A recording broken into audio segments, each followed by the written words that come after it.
Hey, everybody, welcome to Monday Positivity. Our goal with this podcast is to introduce you to people and ideas that will help you in your personal development and also help you achieve your goals. And personal development has a broad spectrum. And when we talk about goals, it's a dream to have a job that you really love. And that's what we're going to talk about today.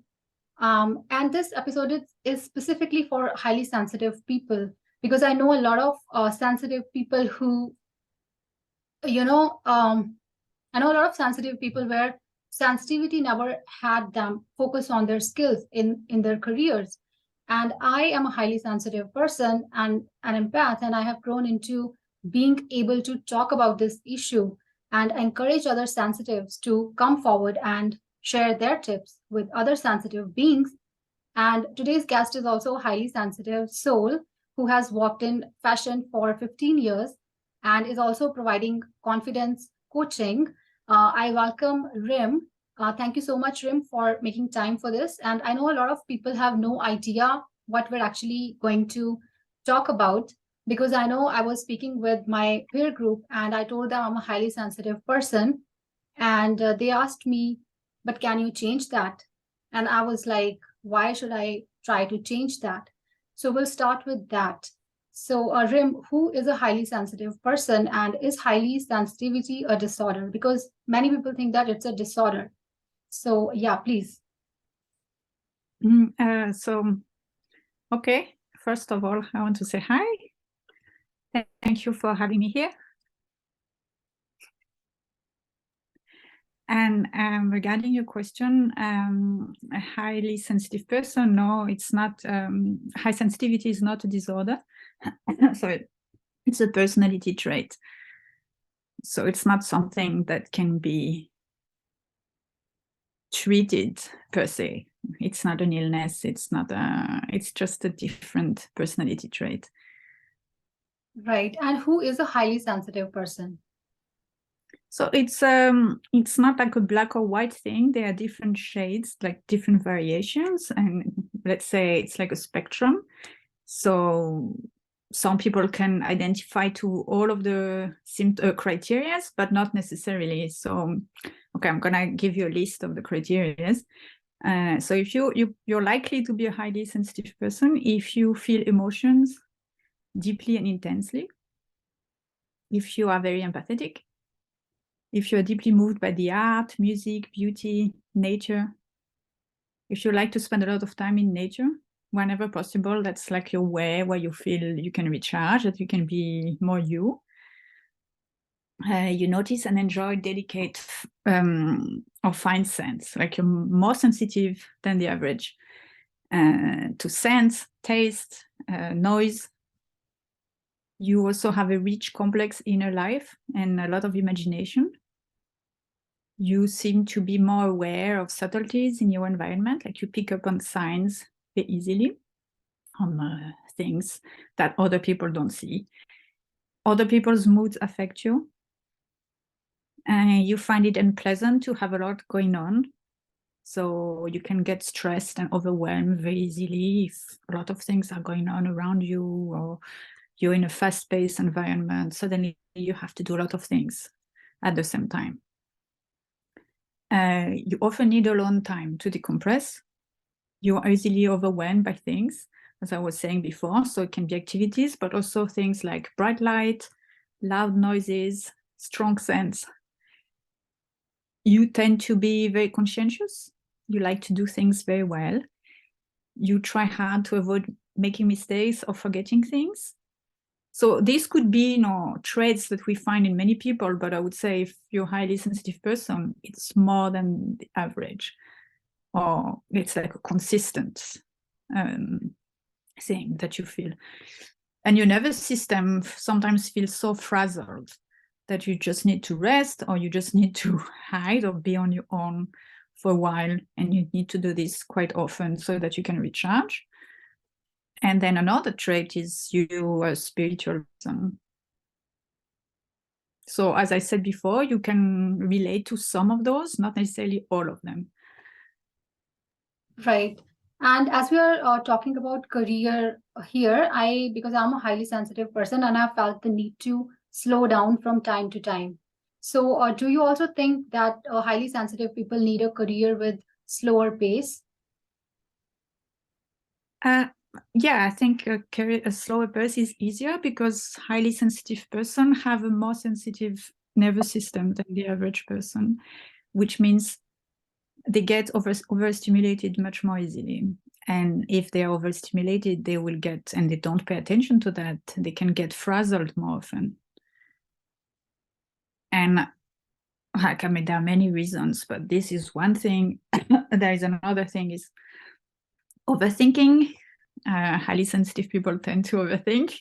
You can relate to this one. I think it's also like because we tend to take in so many details, we can sense. It's not necessarily we see and we can really know. Sometimes it's just a perception, a sense. So many things, we pick up on things, on sounds. And like, for example, an open office setting, it's very draining for HSP. It's so much information going on. And it's very difficult to, because like some people would say, oh, just tune out the noise and just focus on what you're doing. But for us, it's very difficult. It's not like we have a switch. So it's like all of these things going on, plus our thoughts that tend to go very fast and a lot of them at the same time, plus the sounds, plus the environment, plus it's a lot. The deadlines, so we can get stressed more easily also because of our nervous system. So when it's a fast-paced environment and you have deadlines, like we don't have time to catch up, and it's difficult then to take the time to catch up and to regroup. So these are all lots of reasons for why a slower pace is better. Right. And since you are a highly sensitive person, I was curious to know, like, you have worked in fashion for 15 years. So, what are some challenges that you faced? All of the things I described just before. Fashion tends to be a very fast-paced environment. So it's like, I want it yesterday. That's the general expectation from people in this industry. So for me, it was very challenging because I like to do things well. Like I'm a conscientious person and I'm passionate. So when I do something, I want to do it well. And something I didn't mention earlier, like perfectionism as well, is one tendency for highly sensitive person. So for me, like another thing, I tend to, when there is too much information, I tune out, and it was difficult for me to focus during meetings, especially if I don't find it very interesting, or if it's not going to the point, or if it's not like I don't see the meaning of it, then I just can't focus on that. So this was an issue, a challenge. Then working faster, always being told you need to be faster. Being in an open space, trying to juggle 50 projects at the same time, like so many things at the same time, and sometimes also doing things that are too simple for me. And like, especially at the end of my career, I was being asked to do things fast and not necessarily going into details. And that's not my strength. For me, like I'm much more detail oriented. I pay attention to little things, subtleties. I also have like a long-term vision or like overall vision of things, whereas often in fashion, it's more short-term vision. It's like today, in 1 week, in 2 weeks, they don't necessarily think about what's going to happen in 10 years or in 15 years. And then another challenge was empathy. Okay, I have a lot of empathy and I sense people's emotions a lot. And especially at the beginning, I was not aware. I thought it was my emotions. So I was feeling a lot all the time, and like, oh, so exhausting. And of course, as I learned to understand like these are not my emotions, it was easier, but still tiring because I didn't get the chance to rest. And I could not have always my office space, my own time alone. So then I would really get exhausted. And then another thing, finally, I think that's quite common for much HSP is we love to have meanings in our life. Like we need to do things, like we think deep, and we like to also have a meaningful work. For us, because we have a lot of empathy and we are sensitive to all the problems and the suffering in the world. So of course, once we're aware of all of that, we want to help. And fashion, at least like where I was working, in all the fields I worked in fashion, I found after a while, like after 15 years, I don't really see the meaning of it anymore. I don't see which impact I can make. I cannot really help people. And I would see people fighting and ruining their health just for clothes, you know. I mean, I love clothes, I love creativity, I love self-expression. And for me, fashion is that, but getting totally crazy about just a t-shirt or shirt, I felt, what? That's not that's not the meaning of life. At least for me, I want to contribute in a meaningful way. So that's how I decided to. I mean, all of these reasons led me to realize that I wanted to change. I was smiling the whole time because those were exactly my challenges when I was in 9 to 5. And I hear you talk about NLP also. So, what is NLP and how can highly sensitive people use it? So interestingly, I discovered NLP when I was going through a lot of overwhelm and burnout, because I did a lot of burnout in fashion.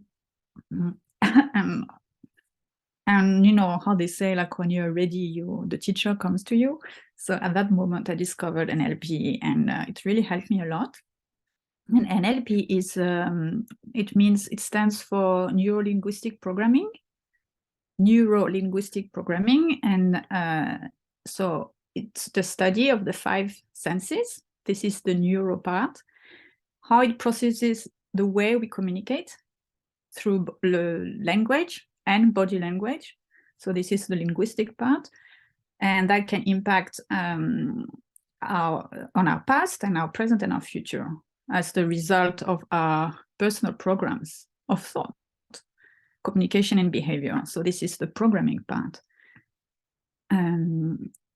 I found this is so interesting because this is a way to, well, we are sensitive people, highly sensitive people, so we are connected to our 5 senses. So the neuro part of NLP helps us to use this to our interest, to our, because often when we don't know, we are being told by other people, oh, you're weird, why do you, like, I don't sense this, I don't feel that, why, like, you're weird. But with the NLP, we can realize, no, actually, it's a gift. We can use this to our advantage. And communication through language and body language, that's because what we say or the actions we do can change everything in our life. And then the behavior, the patterns of thoughts, communication, and behavior, sometimes, like very often, we even don't realize that the way we think affects the way we act, our behavior. And it's not always our choice. I mean, it's our choice, but it's an subconscious choice. It's like an inherited programming. And with the NLP, we can uncover what is this programming, what is ours, what is to our advantage, is it working towards our desires? Like, are we doing what we want? Are we aligned with our what we really want, who we really are? Or is there a discrepancy? With that, we can assess what we need to remove from our life, thoughts that are not helping us. We can learn to let them go and then adopt new patterns, new programming, so that we can act more aligned. I find NLP very powerful because I remember I used to, because NLP consists of so many techniques. So I used to use reframing a lot, during those days when I was working. So I also wanted to ask you, like, what advice would you give to about careers to your fellow HSPs who might be struggling, or maybe maybe they are stuck in their 9 to 5 job, or maybe they are still trying to figure out what they want to do with their lives. Yes. I would say the most important, like the first thing, is to accept that they are HSPs, that there is nothing wrong with it. It can be a beautiful thing. It is a beautiful thing. And as you say, reframe. So if you can reframe your perception towards it, and like to think, how can this help me? It's not always easy, but if you take the time and give yourself compassion, you can get there. Another thing is to get to know yourself, not only as an HSP, but you uniquely. Who are you? Know where you are, like who you are, where you end when the other begins, so that you don't get enmeshed, because that's a risk when you have a lot of empathy, is to get enmeshed with other people. So already, like, develop a clear identity, clear sense of who you are, and develop boundaries. Develop a strong and loving relationship with yourself. Raise your self-worth and your self-esteem. And then I would say explore your career and money beliefs that are inherited from culture, from your family, from your upbringing, from your past experience. Like, what's yours? What is serving you? What is no longer serving you? What can you discard? Which new beliefs can you adopt? So that's very important, and uncovering the programming around money and career. And then figure out what you really love, what you're really good at, what you have experienced, what you learn, what are the life lessons that you learn that you can apply in other jobs or in the job you are. Like, what is your strength? And to do that, you would think, like, you get clear on your values, your beliefs, what lights you up. What are your non-negotiables? What's really important for you to thrive? What drains you? What is something you really cannot accept in your life? Learn how, like, if you while you do all of this, you will raise your self-confidence, your self-worth, and then it will be easier to communicate your boundaries. If you know what you can and you cannot handle, if you know what you bring to the table. Work on your communication skills. And then very important is to draft an action plan, because the first part is it's all the inner work, which is so important for sure. But then once you've done all the inner work, you still need to take action. Otherwise, it's just wishful thinking. You need to take action to implement. So if you just think, oh, I will do it when I'm ready, you will never do it, because we're never ready. We only get ready when we start to do it. So I find it's really important to set a date by which you will have implemented what you want. And it doesn't have to be big steps, especially for HSPs. It's better to do a little, like a little goes a long way. Just start somewhere, something small, and then this will lead to something a little bit bigger, and then another action every day a little bit. And then the more you take action towards what you want, you will gain confidence. And then it will give you momentum and energy to keep going. That's my advice. Like, that's and I think it's also really important to give yourself, like, cut yourself some slack, and make sure that at the same time you work on your career, you give yourself time off and rest, and do something creative and fun and playful every day, even if it's only 5-10 minutes, just for the sake of it, not thinking about what will I get out of it, or I need to be productive, or it's towards my career, my goals. No, that's very important, the goals and everything, but also just you as a creative soul, as a human being, just some moments to just be. I think it's really important. and to be surrounded. So just to like surround yourself by people who can help you or support you, have an accountability partner. It's really important to not be alone, like to feel heard and to communicate about what you're going through at the moment, or working with a coach. That's actually, I think, a like wonderful advice. And you said that HSPs also need to work on their confidence, so we'll come to that as well. I also wanted to ask you, do you think like today's work culture is not suited for highly sensitive people? And how can they survive in the workplace? Yeah, I think in our cultures, most of the workplaces are not suited. We are a minority. We're only 20% of the population. And so, yes. And how can they survive in the workplace? Sorry. How can they survive? I would say if you can, well, first accept you're an HSP. So at least it will make things clearer. If you don't know where you are, you can find many tests online, like the one by Elaine Aron, for example, on her website, who is the author who first coined the term HSP, you can find. So already I think it's really helpful to know, like, okay, that's part of my personality. I'm not crazy. I'm not weak. I'm not broken. My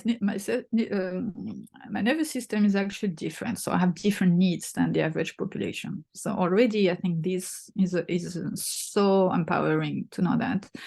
Then if you have good relationship with your boss or with your team, is talk about it. You can say, look, it's not like I have a different nervous system. It would benefit me. It would benefit the company. Actually, I would give you better work if we could reorganize my workspace or my schedule. If we can ask if you can work a few days from home, remote. Usually HSPs can work much better at home. So it's actually better for the company. You can be more productive and do a better quality work if you are not disturbed. So see if it's possible. And also explain to your colleagues, like, you can't. And if you can also work with like the headphones, like something that tunes out the noise. I like what I like to do. I work from home, so that's easier for me. I don't need to ask permission, but I use aromatherapy oil diffuser. I It's use them really, a really, lot. yeah, that's so helpful. And so we Agree. can have these, you can have the noise canceling headphones, and try to take mini breaks regularly. It doesn't need to be a lot. And if you're really busy, or if you're in an open space and you can't really go for a walk, you can practice breathing slowly, like do box breathing. Or I love the lion's breath. I mean, there are many breathing techniques that can help you to rest and relax and recharge. And if you can just go for 5 minutes walk on a regular basis around your office, that also helps. And or shake. Also, shaking helps to remove the energy and tune out from our body, from our mind, sorry, and get more into the body. And yeah, that's helpful.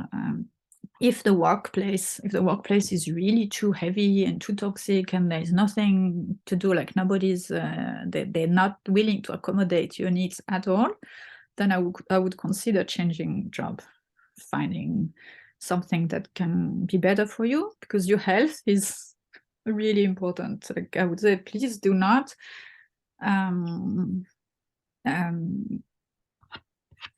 to say, like, take care of your health is the most important thing, more important than career. Because if you're not healthy, if you're not in a good space, you will crash, and you will end up crashing, having a burnout, and then it's difficult. Of course, we can still recover, but it's exhausting. And if you can avoid that, it's better. Like, life is too short to be in the wrong place. That's beautifully said.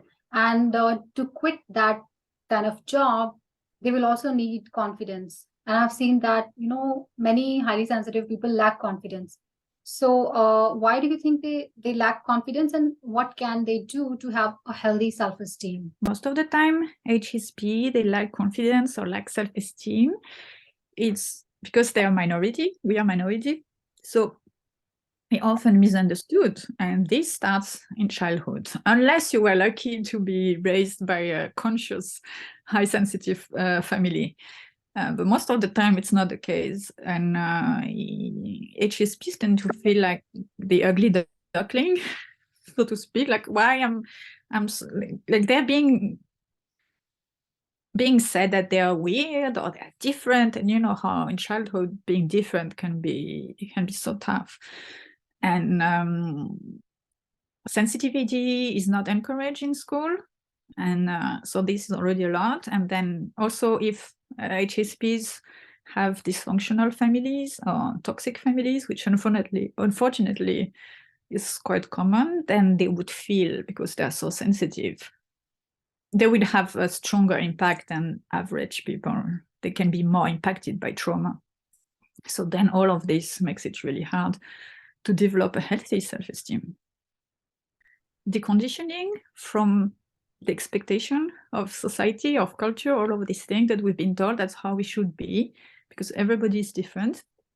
And learning to love yourself, learning to give yourself compassion, learning to soothe yourself, learning how to feel your needs, like listening to your needs. And it's like reparenting work in a way, you know, giving yourself the love and the nurturing that you didn't receive. And embracing your sensitivity is so important. Embracing your gifts, embracing your sensitivity, learning how it can be, reframing how it can be a gift, how it can serve you. It's not because other people don't have that you need to hide it, that it's a curse. It's a gift. Why were you made a highly sensitive person? That's for a reason. So working on that, really spending time figuring this out, and forgiving yourself for your shortcomings. Like if you feel like you have failed sometimes, or you didn't say the right thing at the right time, that's okay. That's part of the learning experience. And I would say also, very importantly, connect to your creativity. So already I think I believe every human being is a creative soul, creative person, but even more highly sensitive people. We have, because as I said earlier, we are sensitive to everything. We can feel the world. We sense it so deeply. So this is nourishment for creativity. And if you tap into your creative self, then you can find more easily, you can find solutions to challenges in life, and then you can show up more as yourself. You can feel, I think this gives confidence as well. And they can also reach out to you. So, because you also provide creative confidence coaching. So, I wanted to know a little bit about that also. Like, what is creative confidence coaching, and who is it for, and what is your coaching style? Yes. So yeah, creative confidence or creative energy, as I call it. It's like helping my clients to lead a creative life, meaning living according to our own beliefs, values, and passions. That's what I mean by leading a creative life. Create the life that you want, be who you want to be, not who you were told you were by others.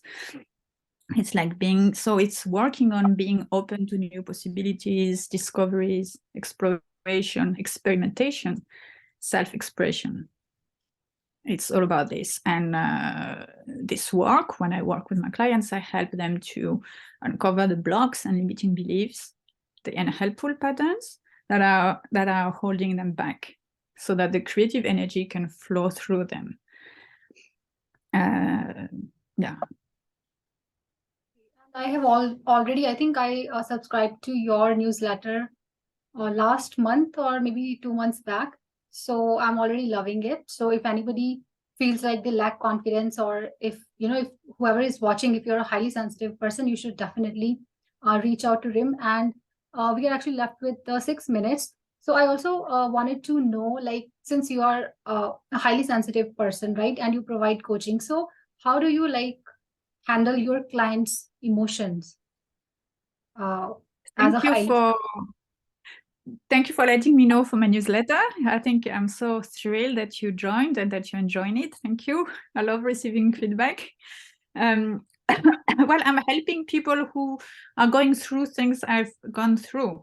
So I mainly help highly sensitive people who want to better process their emotion and grow their confidence so they can feel free to fully and authentically engage in their relationships and careers. So I have a lot of, how can I say, like, yeah, for sure, I can develop even more empathy for them because I've been there. But I make sure that I really take time for myself before, that I ground in my body, that I do something creative, that I do something playful just for me before, like I recharge myself before, and I don't work with many clients at a time, and especially during the day. Like each day I cannot see many people each day, so I make sure that I don't overbook so I can give them all my energy.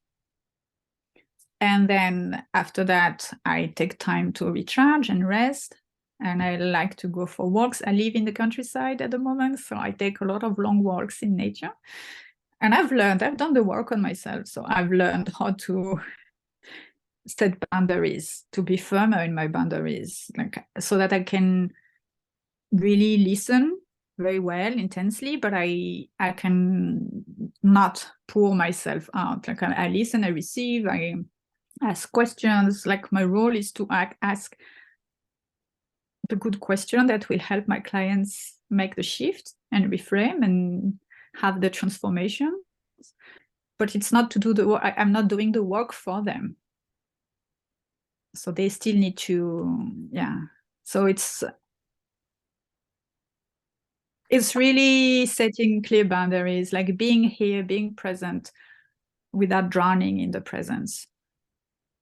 I understand, self-care, if you're a highly sensitive person, you have to, take care of yourself first, because otherwise it's just all, as you said, like, you'll always feel very jaded and frustrated. And like you said, you're picking up emotions from everywhere. So I really love that. And Can I add, sorry, can I add something else? Because I yes, yes, just thought of something. yes, yes. When I'm with my clients, I also I try the most just to be so present that I'm just not thinking. Like I try to tune out from all my things, and I don't set expectations for myself, and I just listen, and I connect to my intuition a lot. So it's really, and I think this is the high sensitivity helps with that a lot. If we connect to our body, how we feel, and we listen, we are present, we sense, but we don't necessarily, we hear with the ears. I hear with my ears, I look with my eyes, but I also feel lots of things. And then sometimes I'm just channeling the things, and that makes it easier for me not to be too drained, because I don't go into overthinking mode. That totally makes sense. So, and I have links to your website, and I also have your Instagram handle. So if anybody wants to subscribe to the newsletter, or you want to personally reach out to Rim, so I'll put the links in the description also. And Rim, I actually wanted to thank you for making time for this, because I really wanted to do this, because people have so many misconceptions about highly sensitive people. So I really wanted to do something to sort of reduce that. And thank you for sharing your valuable insights. I'm sure that other highly sensitive people will definitely benefit from this episode. So thank you so much. Thank you so much. And I would like to add one little thing is that I'm launching a new coaching program in 1 week, mid-January. So that's a great opportunity. I'm reopening a few spots for my one-on-one coaching. So that's a great moment, and especially it's the new year, so great moment to start install new changes and transform your life. Definitely. And if you ever, you can make more time, so I'd like to do this again, and maybe talk about your new program as well. I would love to, and it was great speaking with you. Thank you for having me. Thank you so much. Thank you.